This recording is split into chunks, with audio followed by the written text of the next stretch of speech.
Hi, I'm Courtney and welcome to my channel. Today I'm going to be taking you through the 12 steps of pre-construction. Now this is the process between purchasing a block of land and building a home on that block. So I'll take you through everything from start to finish, and I'll pop a document up on the screen here for you now. Now these are the 12 steps that you would go through with McDonald Jones Homes, but it does vary from builder to builder. Now before you even get started in the pre-construction process, you want to obviously purchase your block of land and have some kind of financial hold on that. And then we need to go ahead and select the house design that you want to build on that block. So you can definitely go through, have a look through display homes, see things in person. I do have an entire series on my channel as well of house tours. So I'll link up above there for you now. And if you're still struggling to find a house design that suits your needs, your budget, or your block of land, I'll leave down below my work email address so you can contact me there, or leave me a comment in the description box below. While you're down there though, don't forget to hit that subscribe button and ring the notifications bell too. Alright, so you've purchased your block of land, you've picked your house design, now you're going to sit down with a build and design consultant just like myself and go through the level of inclusions and finishes and fixtures you want in that house. They're going to then go ahead and prepare you a tender or a quote. You usually have this quote presented to you about a week after you give them all of that detail. And step number one is accepting your quote. So with McDonald Jones Homes, you pay a $5,000 acceptance fee, you sign a form, and we take a photocopy of your licenses, and that is the tender acceptance, step one completed. Step number two is then to meet with your build and design consultant about a week later, sometimes at 2 weeks depending on your schedule, but you meet with them again this final time to go through any last minute changes you want to make to the house and just to double check all of the inclusions and the details in the house. You might go through all the windows and different finishes and fixtures and changes. So that is step number two, is your new home or your home appointment. Step number three is your studio introduction. So My Choice Studio, which is where you pick your finishes and fixtures with us, they will send you an email, or you might go for a face-to-face or walkthrough with them in one of the studios. There are 3 locations to do this. We've got the Oak Flat Studio, and then in Sydney, we've got the one over at Norwest. And then up in the Hunter, we've just opened a huge brand new studio up there as well. You might go and visit one of them in person. Otherwise, they can send you the email version of this appointment as well. This appointment is simply an introduction and allows you to figure out which design style you're going to be picking your finishes based on. Number 4 is your plan and construction appointment. It's an instance for you to double check the work that you did with your build and design consultant and make sure that the drafting team have interpreted your plans correctly. You'll double check everything with a fine-tooth comb, usually with a different person from your build and design consultant, so you've got a fresh set of eyes and someone else to bounce off as well. And during that meeting, you'll sign off on your facade, your floor plan, and any of those changes you've done, as well as lock in the new updated tender that include those changes. Point number 5 is to get your HIA building contract. We issue this out by a DocuSign through your email address, so it's super simple and easy, and usually done 48 hours after you've done the previous appointment. Step number 6 is your land registration.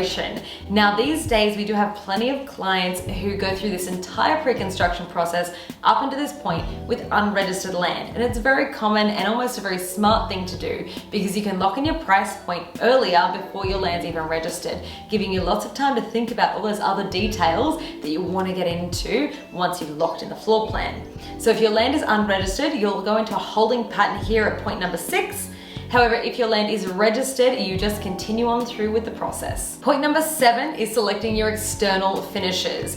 This is usually done at the Austral Brickyard with the Austral team, and they will go through with you the brick color options you have to select from and all of their available ranges, and selecting other colors such as your roof, whether that be tiled or color bond, your garage door, and any other details. You might want to add in things like rendering or bag and paint as well, or consider constructing your home out of Hebel. There are plenty of options to go through, and this is why we do break pre-construction up into those bite-sized pieces so that you can really tackle every single detail of the home and have plenty of time to consider all the options available. Point number 8 is your interior design and open studio appointment at My Choice Studio. This will be your chance to go into the studio, work with the interior designers in there, and start having a little look at the finishes and fixtures available to you. During this appointment, you don't actually have to lock in anything, but it's a great time for you to brainstorm and figure out those bigger items, and then you can start figuring out the little itty bitty details around.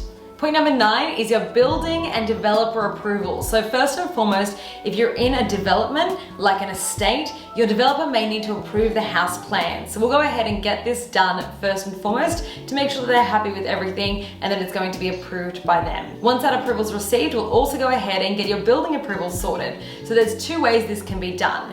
Either CDC, which is through a private certifier, or DA, which is your council approval. So depending on the house and which way is better for your particular build, we'll know which one we're going to be doing and we'll be proceeding with that option. Point number 10 is one of my favorite appointments, your interior design and colors appointment.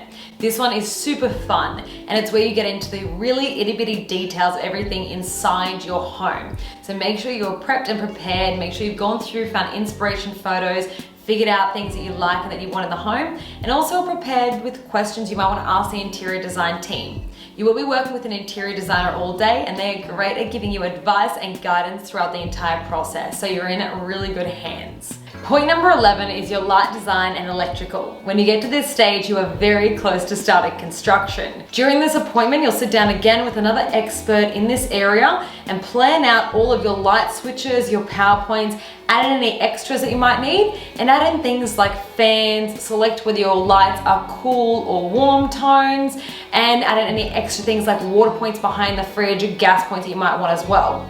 Pro tip from someone who's a bit of a Christmas lover, don't forget to figure out a place for your Christmas tree and a power point for that, and any outdoor Christmas lights you're gonna have too. Don't forget too to check out the video I'm going to link up above here for you now, which is my 11 regrets when I built my own home. There are a few things in the electrical appointment I wish I had done differently, so check that out before your appointment so that you don't make the same mistakes I did. Alright, number 12 and the final step is to get your finance approval and your authority to commence construction, or ACC letter. Now this is actually something that's issued out by your finance to say that we're allowed to start construction and that the finance is approved and ready to go. So if you've made it all the way to this step, congratulations. If you want to know a little bit more about the financial side of building as well and what is required to get that ACC letter and the steps in the finances, leave me a comment down below. I'd love to do a video for you guys on that one if you're interested, so just let me know in the comments. And while you're down there, hit the subscribe button and give me a thumbs up too. Thank you so much for watching all the way till the end, and I will see you on the next one. Bye for now.